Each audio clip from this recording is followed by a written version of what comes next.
নমস্কার, ট্রাইব টিভিতে আপনাদেরকে স্বাগত। আজকের মিড ডে প্রাইম নিয়ে আপনাদের সঙ্গে আমি রয়েছি অর্পিতা। শুরুতেই যে খবরের দিকে চোখ রাখবো, আজ শিক্ষক দিবস। সেই উপলক্ষে রাজ্যের 61 জন শিক্ষকদের হাতে তুলে দেওয়া হয় শিক্ষারত্ন সম্মান। সপ্তাহের শুরু থেকেই নির্বাচিতদের চিঠি পাঠিয়ে জানিয়ে দেয় শিক্ষা দপ্তর, এবার জেলার তুলনায় কলকাতায় শিক্ষারত্ন পুরস্কার প্রাপকদের সংখ্যা বেশি।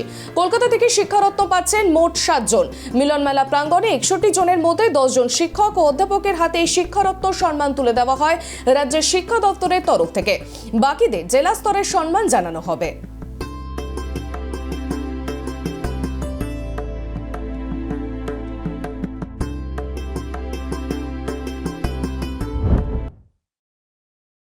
গরু পাচার কাণ্ডে আজ নিজাম প্যালেসে বোলপুর ও সিউড়ি রাষ্ট্রায়ত্ত ব্যাংকের 4 আধিকারিককে তলব। আজই গরু পাচার কাণ্ডে সন্দেহভাজন ওই 4 আধিকারিককে নিজাম প্যালেসে তলব করেছে কেন্দ্রীয় তদন্তকারী সংস্থা সিবিআই। এদিকে কয়লা কাণ্ডে জিজ্ঞাসাবাদের জন্য এনফোর্সমেন্ট ডিরেক্টরেট বা ইডির তলব। অভিষেকের শালিকা মেনকা গম্ভীরকে তলব করা হয়েছে। আজই কি হাজিরা দেবেন মেনকা, সেই নিয়ে রয়েছে জল্পনা। তবে শুধু মেনকা নন, পাশাপাশি আজ অভিষেক বন্দ্যোপাধ্যায়ের 2টি মামলার শুনানির রায় দেবে সুপ্রিম কোর্ট।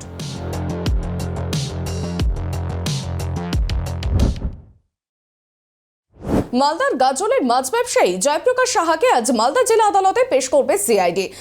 সূত্রের খবর, 7 দিনের হেফাজত চাওয়া হবে তার। বিপুল টাকা উদ্ধারের ঘটনায় আরো 3 জনের নামও জানতে পেরেছে তদন্তকারী আধিকারিকেরা, এমনটাই খবর সিআইডি সূত্রে। এমনকি জয়প্রকাশ সাহার বাড়ির পাশে এক গ্রামীণ চিকিৎসকের ওষুধের দোকান রয়েছে। মাদক পাচারে তার ভূমিকাও তদন্ত করে দেখছেন সিআইডির আধিকারিকেরা।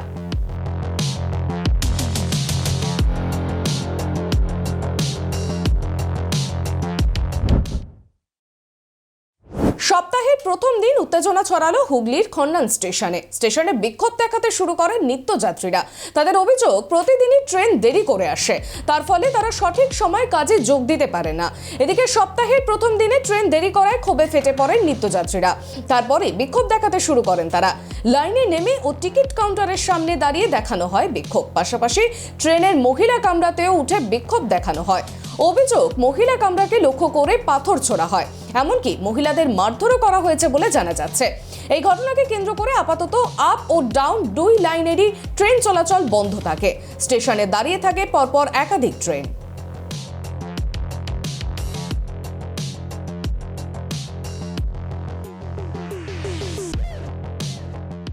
আমি বলছি ট্রেন অবরোধ করেছে, ঠিক আছে, অফিস টাইমে ট্রেনের দরকার, কিন্তু কিছু লোকের সমস্যার জন্য নামেনি, হয়তো 20-25 জন মহিলারা নামেনি, তাদেরকে পাথর ছুড়বে কেন?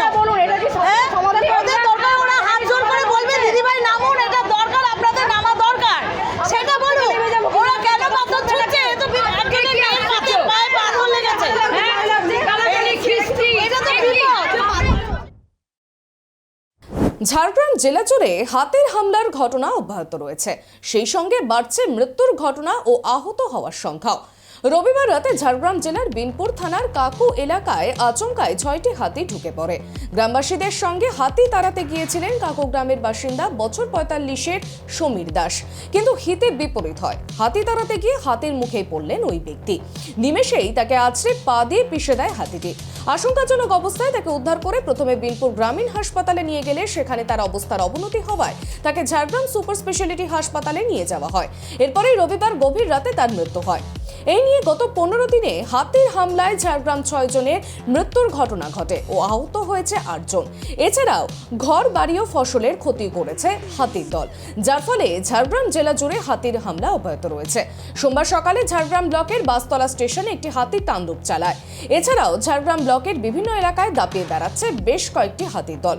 তবে শুধু ঝাড়গ্রাম ব্লকে নয়, ঝাড়গ্রাম জেলার নয়াগ্রাম, গোপীবল্লভপুর, সাকরাইল, জাম্বনি সহ বিভিন্ন এলাকায় হাতির দল দাপিয়ে বেড়াচ্ছে, যার ফলে সমস্যায় পড়েছেন গ্রামবাসীরা।